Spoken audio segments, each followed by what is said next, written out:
Hello to everyone from the world of Zone News. Thank you for choosing us. Our video today is about the 2023 Ferrari Purosangue first look. You will make us happy by watching the video until the end. 2023 Ferrari Purosangue first look. The SUV Ferrari had to build. Ferrari insists you look beyond the four doors, body height and more and see this as a sports car. There is a certain inevitability about the Ferrari Purosangue. Since Enzo's time, Ferrari has made pretty much the Ferraris he wanted to make. The first four-door four-seat Purosangue from Maranello is a Ferrari that Ferrari wants its customers to make.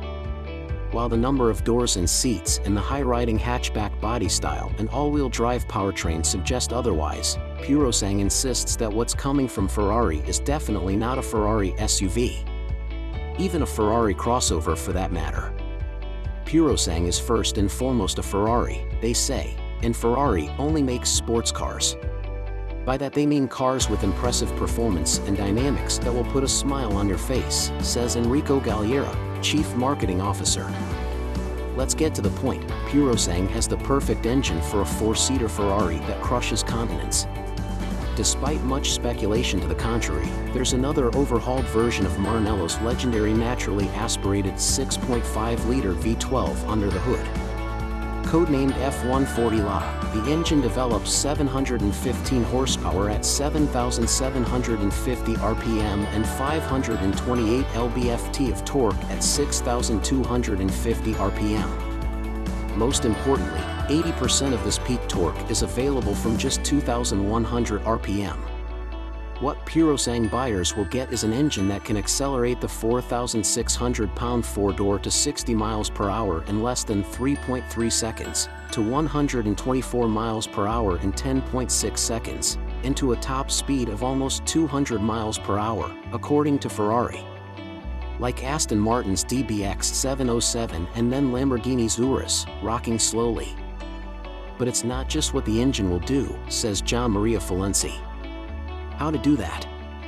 The F140 La has the endless feeling of acceleration that is the hallmark of a great Ferrari V12 and of course the 8,250 RPM red streak. The Purosangue's body structure is unsurprisingly completely new. The lower members are all made of high-strength aluminum, extrusions and castings, and load-bearing aluminum sheet metal used to create a space frame superstructure to which aluminum, carbon fiber and high-strength steel body panels are bolted. The roof is a single-shell carbon fiber panel with integrated soundproofing, Ferrari says. Durable aluminum roof. Compared to Ferrari's latest four-seat, although only two-door, GTC4 Lusso, the Purosangue has 30% better torsional stiffness and 25% better stiffness, thus offering improved NHV and comfort. Ferrari took an unconventional approach to configuring its first four-door vehicle. The rear doors are hinged at the back and open up to 79 degrees. This doesn't just apply to sidewalk shows, Felenzi says. Rear doors that hinge on the B-pillar could have required a longer wheelbase. The Purosangue isn't a shrinking violet, it measures 195.7 inches long, 79.8 inches wide, 62.6 inches high, and 118.8 inches between the axles overall. The biggest, longest Ferrari ever built. We developed the Purosangue specifically for performance on paved roads. The car's cross-country ability is higher than a regular Ferrari, but it's definitely not a Jeep, said Gian Maria Felenzi.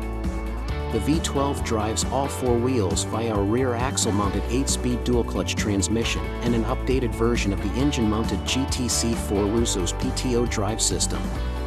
The PTO system sends drive to the front wheels in first, second, third, and fourth gears at speeds of up to 124 miles per hour.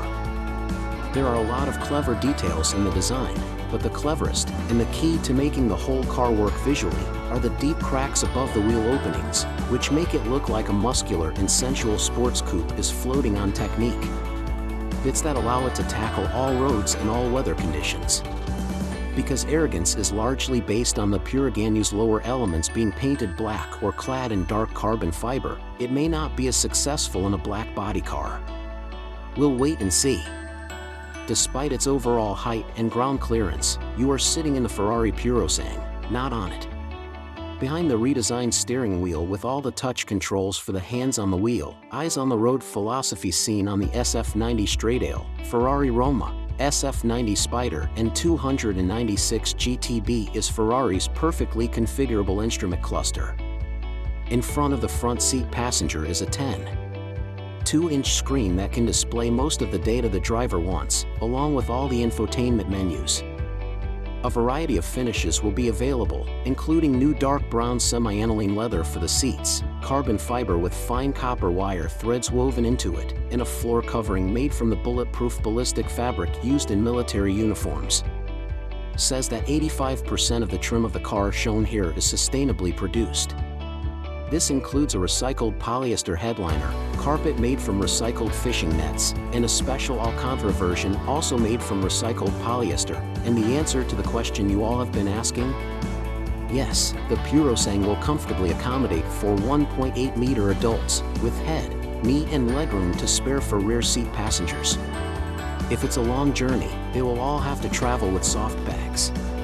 But the rear load space is shallow and offers a relatively modest, mid-size sedan-like 16.7 cubic feet of capacity.